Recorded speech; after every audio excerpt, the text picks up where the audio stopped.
तो इस एपिसोड की शुरुआत में हम देखते हैं ये चिंग और इस ब्लड मदर स्पाइडर की लड़ाई के दौरान उस ब्लड मदर स्पाइडर ने ये चिंग को चारों तरफ से अपने जाल में कैद कर लिया था एंड उसकी तरफ उसे मारने के लिए बढ़ी रही थी कि ये चिंग यहाँ पर बर्सर्क मोड को एक्टिवेट करता है एंड फिर अपनी पूरी ताकत को एक बार के लिए इकट्ठा करने लगता है ताकि वो अपने आप को इन जाल से छुड़ा भी पाए एंड उस ब्लड मदर पर कुछ अच्छा हमला भी कर पाए। एंड मौका देखकर जब वो स्पाइडर मॉन्स्टर उसके ज्यादा करीब पहुंचती है ये चिंग पूरी तेजी से उसकी तरफ बढ़ता है एंड सीधा ही जाकर उसके मुंह पर एक जोर का मुक्का दे मारता है जिससे उस मॉन्स्टर के टुकड़े टुकड़े हो जाते हैं एंड फिर ये चिंग को नोटिफिकेशन आते हैं कि उसकी बर्सर्क स्किल अब लेवल अप हो सकती है। और बर्सर्क स्किल को लेवल अप करने के लिए उसे दो तरह के रोड्स में एक रोड चूज करना होगा। एक में तो उसके ऑलरेडी बर्सर्क मोड का इफेक्ट काफी बढ़ जाएगा और उसके फिजिकल अटैक दुश्मन के रेजिस्टेंस को भी तोड़ने लगेंगे, पर बदले में उसकी हेल्थ भी थोड़ी थोड़ी कम होती रहेगी जब तक वो या तो मर नहीं जाता या फिर बर्सर्क मोड की ड्यूरेशन खत्म नहीं हो जाती। एंड दूसरा एड ऑन था अनयील्डिंग रेज, जिससे बस बर्सर्क मोड की ड्यूरेशन बढ़ जाएगी और उसका कूलडाउन कम हो जाएगा। एंड फिर अब ये चिंग सोचने लगता है कि उसे लेवल अप के लिए कौन सा एड ऑन चूज करना चाहिए एंड अगर उसे रेस को टालना है तो अनयील्डिंग रेज यहाँ पर ज्यादा वैलिड चॉइस थी। पर उसके सामने जो आजकल मॉन्स्टर्स आ रहे थे उन सभी का इस ब्रूड मदर जैसा काफी ज्यादा ही रेजिस्टेंस था जिससे ये चिंग को उन्हें मारने में काफी मुश्किल हो रही थी। और अगर वो पहला एड ऑन स्प्लैटरिंग कोर को चूज कर लेता है तो वो पक्का बर्सर्क मोड में बहुत ही ज्यादा शक्तिशाली हो जाएगा, पर उसकी हेल्थ का खत्म होना बहुत ही गंदा वाला साइड इफेक्ट था। एंड फिर वो चूज करता है स्प्लैटरिंग कोर को चूज करने का क्योंकि उसके पास तो रीजनरेशन था एंड वो मुश्किल आने पर साइड इफेक्ट्स का भी कुछ ना कुछ तो कर पाएगा एंड स्किल को इस तरह लेवल अप कर वो हाई रेजिस्टेंस वाले मॉन्स्टर को भी आसानी से मार पाएगा, जो कि इस कार्ड की मेन अच्छी वाली बात थी। एंड अब उस ब्रूड मदर को मार कर उसे बाकी के रिवॉर्ड्स मिलते हैं जो कि अलग अलग तरह के आइटम कार्ड्स हैं। एंड ये चिंग उन सभी को इकट्ठा करता कहता है कि ये सारा सामान वो बेस से ऑफिशियल मेंबर के तौर पर ही बाहर ले जा सकता है और साथ ही जो हथियार अभी उसने पकड़ा था उसका रेट तो मार्केट में पक्का बहुत ही ज्यादा होगा। एंड अब हर एक चीज को छोड़कर बारी आई थी मेन काम करने की। एंड फिर ये चिंग अपनी रिसाइकलेबिलिटी को एक्टिवेट करता है और उसके पीछे हवा में से कई सारे ढेरों से हाथ आते हैं जो कि सच में यार काफी कूल लगते हैं। एंड फिर उस मॉन्स्टर को रिसाइकल कर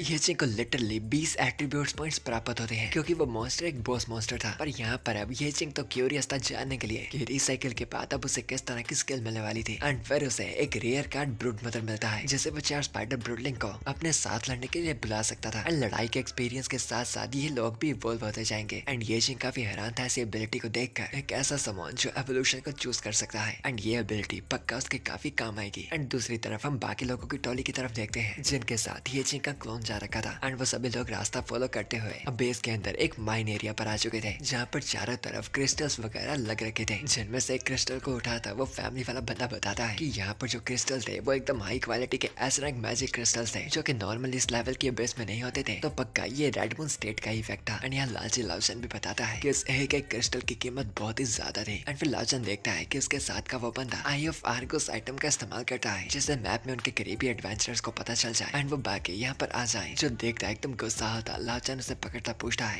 क्या तुम पागल हो चुके हो? इन क्रिस्टल के साथ हम अपनी पूरी जिंदगी खुशी और पैसे से गुजार सकते थे, तो आखिर तुमने इस जगह को हरामजादों के लिए मार्क क्यों किया? जिस पर वो फैमिली बंदा बताता है कि अमीर होना छोड़ो, अगर उन्होंने क्रिस्टल वगैरह चोरी करने की कोशिश की वो जिंदा वगैरह भी नहीं बच पाएंगे। एंड फिर आगे आकर उस बंदे का साथी भी लाउचन को रोकता बताता है कि यहाँ पर कैनन फोर्ट्रेस की टीम का काम आकर सिर्फ हायर अप्स को नोटिफाई करना था और वैसे भी अगर वो लोग यहाँ पर मारे भी जाते वो चुपचाप बस बहाना लगा सकते थे कोई हादसा होने का और किसी को कोई फर्क तक भी नहीं पड़ता। तो वो अगर हाई लेवल के लोगों से ना ही पंगा ले तो बेहतर होगा। एंड यहाँ लाउचन एकदम इरिटेट हो रहा था कि कैसे उसके अजीब साथी हैं कि तभी उसे अपने पिछले साथी याद आ जाते हैं जिनको उस हरामी ने धोखा दे दिया था और बस खुश होकर उनका मजाक उड़ाया था कि उनके मरने से भी किसी को कोई फर्क नहीं पड़ेगा। पर उन बुरी यादों के साथ सबसे गंदी उसकी याद वो थी जब ये चिंग ने उसे रिसाइकल किया था। एंड वो पल और मूवमेंट उसके लिए एक ट्रॉमा बन चुकी थी। एंड ये चिंग की वजह से उसका टैलेंट कम हो गया था एंड उसे इन कम लेवल के बंदों की भी बातें सुनने पड़ रही थी। पर वेल अपने सामने उन क्रिस्टल्स को देखकर उतना लालच इतना ज्यादा था कि उसका ध्यान बस एक ही चीज पर जा रहा था कि अब उसका लेवल तो वैसे भी चढ़ चुका था, तो अगर वो ये क्रिस्टल्स कुछ कर अपने लिए इकट्ठे कर पाए तो वो अपने लिए कुछ अच्छा सामान वगैरह खरीद पाएगा एंड स्कैवेंज ग्रुप की मेन फोर्सेस में जा पाएगा। एंड बस क्या इस उम्मीद में कि वो कुछ को अपने लिए छुपा लेगा, उनमें से एक क्रिस्टल को उठा लेता है कि लाउचन के क्रिस्टल उठाते ही नोटिफिकेशन आता है कि उसने ट्रैप को एक्टिवेट कर दिया था। एंड फिर उनकी तरफ एक बहुत ही तेज लेजर बीम आती है, पर हरामी लाउचन की इतनी अच्छी किस्मत कि वो लेजर उसे छोड़कर सीधा उस दूसरे आदमी के सर पर जाकर लगती है जो कुछ टाइम पहले लाउचन से बहस रहा था। एंड वो लेवल 3 का वॉरियर अपने दोस्त की मौत को देखकर एकदम सैड हो जाता है। एंड यहाँ दूसरी तरफ हम देखते हैं ये चिंग को जिसने उस डीमन ब्रूडलिंग को बाहर निकाला था। एंड वो ब्रूडलिंग लिटरली छोटा सा क्यूट सा स्पाइडर था जो कि पोकेमोन से कम नहीं था। एंड उसे देखता है ये चिंग कहता है ये लेवल 1 का ब्रूडलिंग काफी कमजोर लगता है और इसके पास लड़ने के लिए कुछ भी खासियत नहीं है। एंड उसे उठाते हुए एक नोटिफिकेशन आता है कि वो ब्रूडलिंग्स पॉइंट्स के सहारे लेवल 5 के डेमोना स्पाइडर में ग्रो हो सकते थे, और अगर ये चिंग को इन्हें जंग पर जिंदा रखना था तो बेशक उसे इनका लेवल भी कम से कम लेवल 5 तक तो करना ही पड़ेगा। एंड ये सोचता हुआ वो कुछ पॉइंट्स उस ब्रूडलिंग में डाल देता है एंड वो ब्रूडलिंग अब इवॉल्व हो जाता है सिल्क स्पाइडर पे, और उसके पास एक स्पिन वेब नाम की एबिलिटी आ जाती है, यानी अब वो ब्रूडलिंग स्पाइडर थोड़ा लड़ने के काबिल तो हो गया था। एंड दूसरी तरफ हम देखते हैं अपने साथी की मौत को देखकर वो लेवल 3 का वॉरियर चिल्ला रहा था, लाओजू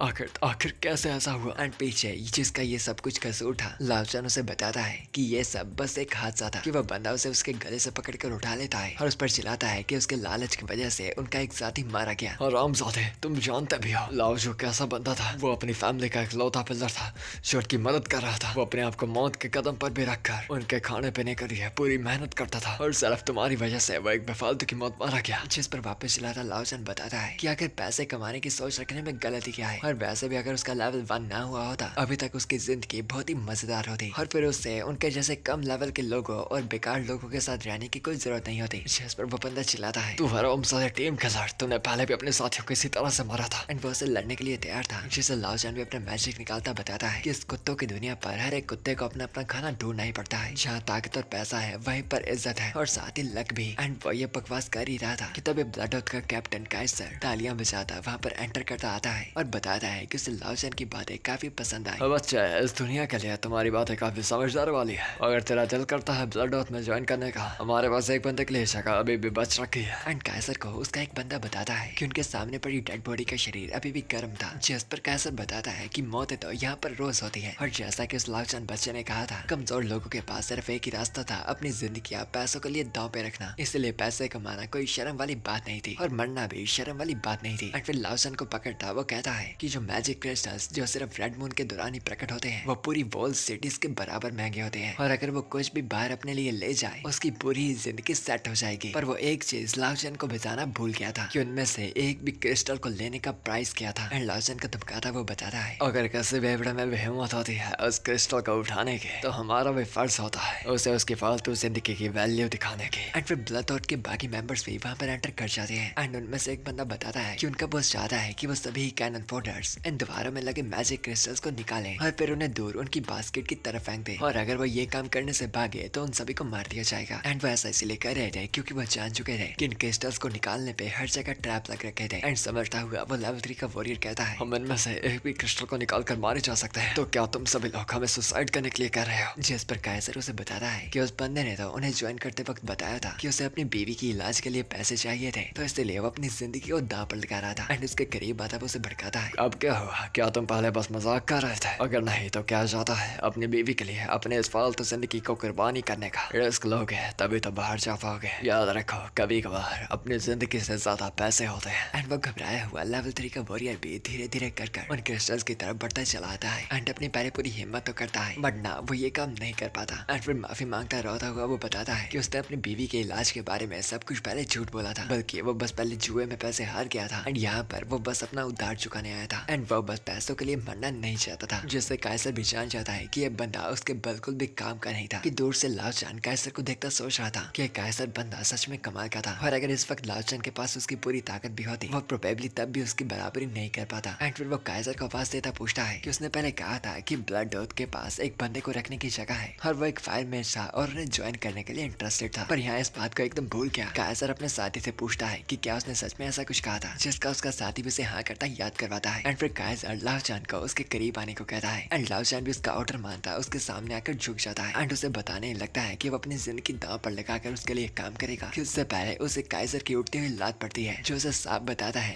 तुझे क्या सच में लगा था कि तू कोई ऐसा खास बंदा है कि मैं तेरे जैसे कचरे को अपने इलाइट मेंबर्स के साथ रखूंगा? तो बस फालतू का एक टीम किलर है जिसे वैसे भी जल्दी मौत की सजा मिल जानी थी, तो मैं तो बस तेरी मौत की एक वैल्यू बढ़ा रहा। कोई बात नहीं अगर तुझे गुस्सा आ रहा है तो, क्योंकि वैसे भी तो इस जगह को जिंदा छोड़कर नहीं जाने वाला, क्योंकि मैं फिर बस तुम सभी लोगों को मारकर नेक्रोमैंसर्स को तुम्हारी बॉडी को कंट्रोल करने को कहकर अनमैजिक क्रिस्टल्स को बाहर निकलवा लूंगा। एंड यहाँ वो लेवल 3 का बार्ड अपने सामने ये गंदा नजारा देख रहा था कि उसके पीछे से ये चिंग आकर अपने ब्लड टाइट पर क्लोन को वापस बुला लेता है। एंड वो लेवल 3 का बार्ड उस जगह पर कदम रखने ही वाला था कि ये चिंग पीछे से आकर उसे रोकता है और बताता है, नहीं जल्दी मत करो, ये लोग काफी हरामी है, तुम यहाँ का सब कुछ मेरे ऊपर छोड़ दो और बस बाहर वेट करो। एंड फिर वो ये सोचता आगे बढ़ने लगता है कि आखिर कुछ क्रिस्टल्स को कलेक्ट करना कितना कर खतरनाक हो सकता है, जो ये लोग इतने बावले होकर आपस में लड़ी जा रहे थे कि ब्लड और के मेंबर्स देखते हैं कि ये चिंग उनकी तरफ बढ़ता आ गया था। पर ये चिंग फिर सीधा जाकर एक क्रिस्टल पर हाथ रख देता है और उसे आसानी से बाहर निकाल लेता है। एंड अब वहाँ के सभी बंदे ही डरते उससे दूर भाग जाते हैं क्योंकि जल्दी ट्रैप एक्टिवेट होकर किसी न किसी को मार देगा। एंड वो सभी लोग दूर पत्थरों के पीछे छुप जाते हैं और बातें करने लगते हैं कि उन्हें क्या बेवकूफ बंदा मिल गया था जो बिना बुलाए अपनी मौत पे कदम रख रहा था। पर थोड़े टाइम में वो देखते हैं कि वो ट्रैप एक्टिवेट नहीं हो रहा था, जिससे उन्हें लगने लगता है कि शायद वो ट्रैप सिर्फ एक ही बार चालू होता था। एंड अभी भी क्रिस्टल्स के पास खड़ा ये चिंग सोच रहा था अगर ये डेड ट्रैप भी हुआ तो क्या हुआ, मेरा लक इतना ज्यादा होगा कि मैंने रिक्वायरमेंट पूरी कर ली होंगी। अगर यहाँ पर तगड़ा ट्रैप हुआ भी तो मैं मरूंगा नहीं बल्कि सिर्फ घायल ही होऊंगा। मेरे लक के स्टैट इतने ज्यादा हाई तो होंगे ही कि मैं इन चीजों से आसानी से बच सकता हूँ। एंड फिर वो वैसे ही क्रिस्टल्स निकाल कर इकट्ठे करने लगता है। एंड सभी को नोटिस आता है कि ट्रैप एक्टिवेट नहीं हुआ था, जिससे काइजर को इतना तो पता चल गया था कि ट्रैप अभी वहीं पर मौजूद था। बस ये चिंग के लक के एट्रीब्यूट पॉइंट्स बहुत ही ज्यादा थे। बट ये बात उसे काफी अजीब करने वाली लगती है कि आखिर एक लेवल 1 के स्कैवेंजर का 60 से भी ज्यादा लक कैसे हो सकता है। एंड उनमें से ही एक बंदा कहता है मुझे नहीं लगता कि अब ट्रैप एक्टिवेट होने वाला है, तो मेरे ख्याल से अब हमें सारे क्रिस्टल्स बाहर निकाल लेने चाहिए। एंड वैसे ही वो एक क्रिस्टल को बाहर निकाल लेता है एंड खुश होता सभी को बताने वाला होता है कि ट्रैप एक्टिवेट नहीं हुआ कि तभी बहुत ही तेज आती लेजर बीम उसके सर पर शेक कर देती है एंड वो बंदा वहीं पर मारा जाता है। एंड ये देखकर काइजर कहता है कि इतना सारा लक पक्का उसकी जॉब से रिलेटेड होगा, वरना एक लेवल 1 बंदे के लक के स्टैट्स कभी भी इतने हाई हो ही नहीं सकते थे। हर ज्यादातर लोगों के स्टैट्स हमेशा पावर रिलेटेड बढ़ते थे, पर इस बेचारे कमजोर के सिर्फ लक की तरह बढ़े थे, जो कि सिर्फ कुछ कुछ सिचुएशन में ही काम आता था। बट यहाँ ये चिंग उसे कैसे बताता कि उसके लक के स्टैट्स ही सबसे ज्यादा नहीं थे, बस उसने पॉइंट्स को बराबर ही डिवाइड किया था, यानी जैसा उसका लक था वैसा उसका ताकत, तेजी और बाकी स्टैट्स। एंड काइजर कहता है मेरा ओरिजिनल प्लान तो था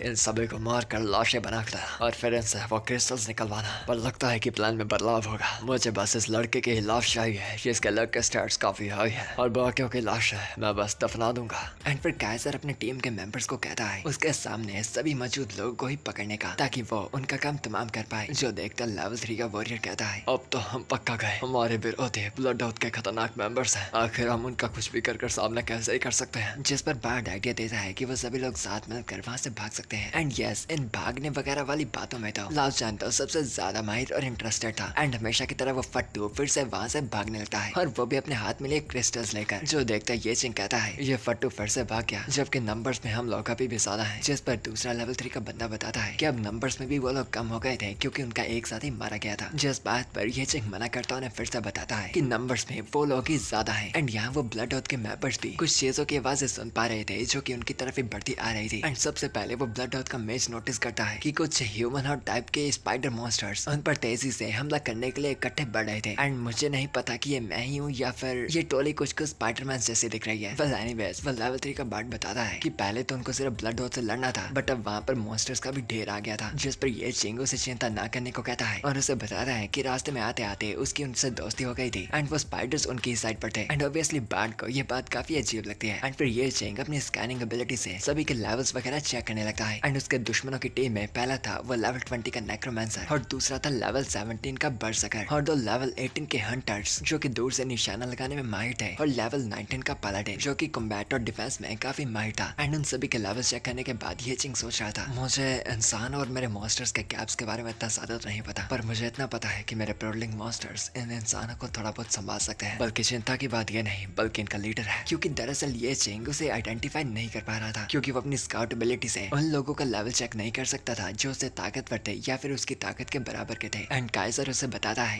तो तू अबेसल मॉन्स्टर्स को कंट्रोल कर सकता है, लगता है तो स्कैवेंजिंग करने के बाद तेरे पास कुछ रास्ते आ गए हैं। एंड ये चिंग इसलिए उससे थोड़ा सावधान था क्योंकि क्या पता ये बंदा उससे ताकतवर भी हो सकता था। एंड काइजर ये चिंग को धमकाता है कि ये कमजोर से लेवल 10 के मॉन्स्टर्स उसकी बिल्कुल भी बराबरी नहीं कर सकते। एंड फिर वो अपनी टीम को पहले उन मॉन्स्टर्स को संभालने को कहता है और वो भी ध्यान से, ताकि वो आसपास के क्रिस्टल्स को गलती से ना हिला बैठे। एंड ये चिंग अपने बाकी दो साथियों को बताता है कि अगर वो दोनों भी मरना नहीं चाहते तो उन दोनों को भी वही राह पर भाग जाना चाहिए जिस तरह वो फट्टू लाओचन भागा था। जोसन वो लेवल 3 का वॉरियर सोचता है ये बेवकूफ सच में अपनी कुर्बानी देकर यहाँ पर मरना चाहता है, पर मुझे क्या, ये तो बात मेरे काम की है, ये जो करना चाहता है खुद करे, मैं तो यहाँ से निकलूं। एंड वो बंदा भी वहाँ से भाग जाता है। बट वो बार्ड ये चिंग को अकेला छोड़ने के लिए थोड़ा कंफ्यूज था क्योंकि ये बात काफी गलत होगी, पर ये चिंग उसे साफ बताता है देखो मेरे भाई, मैं जानता हूँ कि तुम्हारी भी सब में आने की अपनी अपनी वजह होगी, पर अगर तुम अब नहीं भागे तो तुम पक्के मारे जाओगे, तो मैं राय दूंगा चुपचाप यहाँ से निकलने के। एंड फिर वो बार्ड भी ये चिंग को ये बताकर जाने लगता है कि वो ये चिंग का ये एहसान कभी भी नहीं भूलेगा। एंड फिर वो भी वहाँ से भागता हुआ वही रास्ते चल पड़ता है, पर उस बेचारे का लक सिर्फ एक लेवल का था। एंड उसकी किस्मत इतनी खराब कि जिस रास्ते वो और वो लेवल 3 का वॉरियर भाग रहे थे वो ढेर से पत्थरों का गिरने की वजह से पूरा रास्ता बंद हो जाता है। एंड वो वही भी गुस्सा करता पूछता है तू एक नंबर का बदकिस्मत बार्ड, अब क्या का कुल खिला दिया तूने। जिस पर वो बेचारा भी माफी मांगता बताता है कि जब से वो इस गंदी अबेस में एंटर हुआ था उसके साथ बदतर से बदतर हादसे घटी जा रहे थे। तभी कहते हैं गाइस, हादसे हों हजार पर ऐसी किस्मत ना मिले चिनार। और यहाँ अंदर हम देखते हैं वो पालाडिन अपनी पूरी ताकत से ये चिंके उन स्पाइडर मॉन्स्टर्स पर हमला कर रहा था एंड पूरी ताकत से उसे नीचे गिरा कर वो चिल्लाता है, ये चूचे मॉन्स्टर्स मेरे हमले का वार बिल्कुल भी नहीं सह सकता है। पर उसे नहीं पता था कि ये स्पाइडर मॉन्स्टर कोई नॉर्मल नहीं था एंड पीछे की ओर गिरता हुआ वो वापस उठा, सीधा अपने मुंह से जाल निकालता उसके मुंह पर फेंकता है एंड उस जाल की वजह से उस आदमी को दिखना बंद हो जाता है एंड वो अपने चेहरे से उस वेब को हटाने लगता है एंड अगले पल जब वो अपनी आंख खोलता है वो पाता है कि ये चिंग काफी तेजी से उस पर हमला करने के लिए बढ़ा था। पर अपने 19 लेवल की तारीफ करता हुआ वो किसी तरह से ये चिंग के हमले को रोक देता है और अपने कवच के स्किल के सहारे वो उसे घुमाकर दूसरी तरफ फेंकता है एंड हवा में उल्टा उठता ये चिंग सोच रहा था, मेरा स्पाइडर्स अब सिर्फ लेवल 10 के हैं, वो उनके फोर्सेस को बिगाड़ तो सकते हैं पर ब्लड डॉग जैसे ग्रुप के सामने मेरे स्पाइडर्स अब इनका सामना करने का लायक नहीं है। एंड फिर अपनी डैश एबिलिटी के साथ वो जगदा में उस पालाडिन के पीछे आ जाता है एंड उसी कुछ पल में उसने उसके पैरों पर वार कर उसके पैरों पर थोड़ा थोड़ा घाव पहुंचा दिया था एंड फिर उस पर फाइनल हमला कर उसे मारने के लिए वो उसकी तरफ बढ़ता है। पर दूर से वो दोनों ही हंटर्स सीधा ये चिंग पर अपने तीरों से निशाने लगाते हैं। पर दूर से ये चिंग ने उन्हें पहले ही नोटिस कर लिया था एंड उन तीर के बिल्कुल करीब आते वो उसी पल में डोज कर लेता है एंड हैरान होते वो दोनों हंटर डिस्कस करने लगते हैं कि आखिर एक लेवल 1 के बंदे ने उनके हमलों को कैसे डोज कर लिया। जिस पर उसका दूसरा साथी बताता है कि शायद किसी वजह से उनका निशाना थोड़ा गलत हो गया होगा क्योंकि एक लेवल 1 का बंदा कभी भी उनसे नहीं बच पाएगा। एंड फिर से वो हंटर अपने तीर को पूरी तरह कसकर ये चिंग पर एक और कसकर निशाना लगाता है पर इस बार उसके हमले से बचने के लिए ये चिंग का डोज करने का कोई भी प्लान नहीं था एंड फिर उसकी तरफ आ रहे काफी तेज से तीर को ये चिंग बीच से ही काट डालता है एंड वो बंदा एकदम हैरान हो जाता है, ये एक लेवल 1 का बंदा कैसे हो सकता है, कुछ तो गड़बड़ है। एंड फिर ये चिंग जमीन पर हाथ रखता अपनी ग्रेट फ्लेम एक्सप्लोजन स्किल का इस्तेमाल करता है एंड वो आग का धमाका जमीन के रास्ते से सीधा तेजी से उनकी तरफ जा पड़ता है एंड वहाँ पर बहुत ही बड़ा धमाका हो जाता है एंड अब उसके अलग अलग स्किल्स को देखकर वो समझ जाते हैं कि ये बंदा भले ही लेवल 1 का था पर ये बिल्कुल भी आम और कमजोर नहीं था। बट देन ये एपिसोड यहीं पर खत्म हो जाता है और आगे जानने के लिए कि ये चिंग काइसर और उसकी टोली का सामना कर भी पाएगा या फिर नहीं, आपको वेट करना पड़ेगा इसके अगले एपिसोड का, जो कि मैं तब भी डालूंगा जब इसका ऑथर कम से कम 2 चैप्टर रिलीज करेगा। यानी इसके न्यू एपिसोड के लिए आपको कम से कम 2 हफ्ते वेट करना पड़ेगा शायद, क्योंकि इसका एक चैप्टर हफ्ते बाद आता है। वेल कोई बात नहीं, तब तक मैं आपको दूसरी सीरीज दूंगा। और हाँ, आप लोग मदद कर सकते हो मेरी सुपर थैंक्स ऑप्शन का इस्तेमाल कर या फिर मेंबरशिप को ज्वाइन कर, जिससे चैनल का भी फायदा होगा एंड मेरा भी मोटिवेशन बढ़ेगा। वेल अगर ये कर सकते तो काफी बढ़िया बात होगी, वरना मैं एक सब्सक्राइब और लाइक और शेयर के साथ ही काम चला लूंगा sadly. Well anyways guys, so for now bye, goodbye, sayonara, जाना।